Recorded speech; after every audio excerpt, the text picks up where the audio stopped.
Nah saudaraku, itulah dia saudara. Kalau kita dipengaruhi Roh Kudus, kita kuat secara rohani. Nampaknya kita seperti gini. Ya, maksudnya orang melihat kita kecil-kecil ya. Tapi orang dunia bilang kecil-kecil cabai rawit katanya saudara. Ketika orang lain sudah jatuh membungkuk, saudara tetap tegak berdiri. Ketika orang semua sudah jatuh dalam dosa, saudara tetap hidup kudus. Oh haleluya. Ketika semua orang di sekeliling saudara membujuk saudara jatuh dalam dosa, saudara tidak terpengaruh. Yang ada adalah pengaruh Roh Kudus di dalam saudara. Kuat secara roh, katakan amin. Yang kelima, pengaruh yang manis dari Roh Kudus untuk kekuatan fisik saudara. Nah saudaraku, kekuatan fisik datang dari latihan badani, kekuatan fisik ya.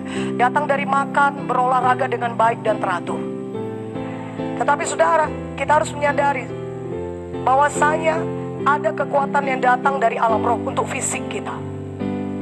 Nah saudaraku, Roh Kudus juga memberikan kekuatan fisik yang supernatural. Jadi Roh Kudus dapat memberikan kekuatan fisik kepada saudara. Bukan hanya memberikan kekuatan roh, bukan hanya membuat manusia roh saudara kuat, tapi fisik saudara juga bisa dikuatkannya.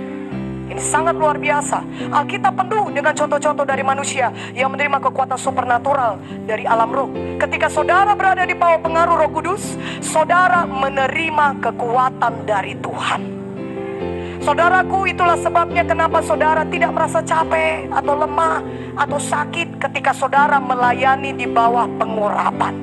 Justru sebaliknya yang terjadi kepada saudara, saudara sangat bergairah sekali, sangat semangat melayani. Amin. Kalau saudara berada di bawah pengurapan saudara, bukan merasa loyo, bukan merasa capek atau berusaha merasa sakit, tidak. Begitu hebatnya pengaruh Roh Kudus pada kekuatan fisik kita, sehingga ketika kita melayani di bawah pengurapan, kita merasa sangat kuat sekali secara fisik. Bukan secara roh saja, tapi secara fisik kita kuat. Tapi begitulah pengaruh Roh Kudus itu begitu sangat kuat, sehingga saudara bisa merasakan fisik saudara itu dikuatkan olehnya, sehingga saudara sanggup melayani. Haleluya, haleluya. Semuanya area ini bisa dipengaruhi Roh Kudus, keduanya dipengaruhi Roh Kudus. Karena itu mari berdoa, minta Tuhan Roh Kudus menguatkan kita. Minta Roh Kudus menguasai kita sepenuhnya, bahkan sampai menguasai fisik kita juga. Majulah melayani Tuhan, jangan takut, jangan gentar. Semakin saudara melayani Tuhan, semakin Tuhan bekerja dalam hidup saudara.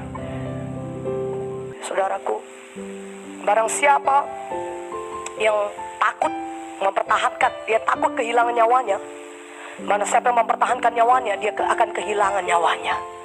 Tapi di mana ketika saudara tidak takut akan apapun, karena saudara percaya kepada kuasa Roh Kudus yang menyertai saudara, maka Roh Kudus bisa bekerja luar biasa. Haleluya. Saudaraku, kita sampai kepada keenam, pengaruh yang manis dari urapan untuk level intelijensia saudara.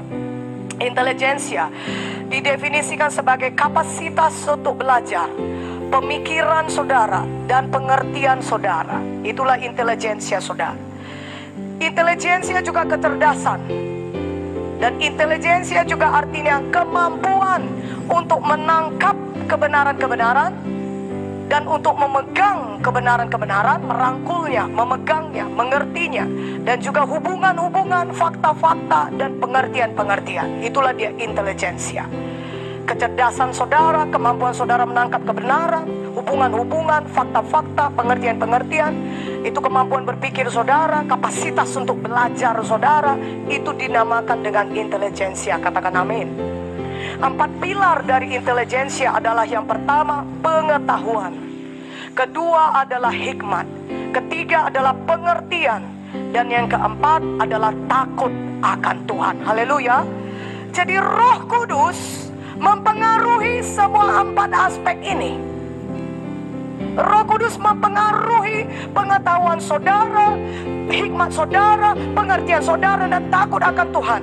Dan semua keempat aspek ini membentuk intelijensia saudara. Haleluya. Dan tahukah saudara, Roh Kudus sebenarnya mempengaruhi 4 aspek ini secara langsung. Karena itu kita sangat diberkati. Amin.